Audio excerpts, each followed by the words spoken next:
Hey everyone, in this quick tutorial, I'm going to show you exactly why Fortnite gets stuck on checking for updates or sometimes won't open at all, and what you can do to fix it. If your game isn't loading, just follow along step by step. Alright, let's get started. First, open up your Fortnite launcher or the platform you're playing on. If it's stuck on the loading screen or keeps saying checking for updates, don't worry. This usually happens when Fortnite servers are having issues. Now, let me show you what's going on.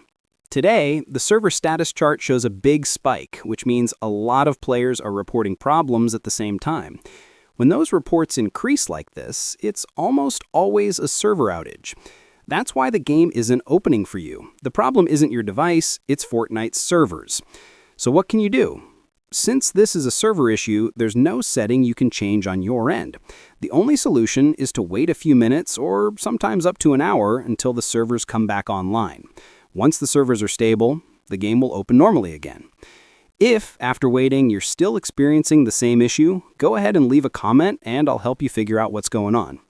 And that's it. This is the real reason Fortnite gets stuck on checking for updates and the best thing you can do when it happens. If this helped, make sure to like the video and subscribe for more quick tutorials.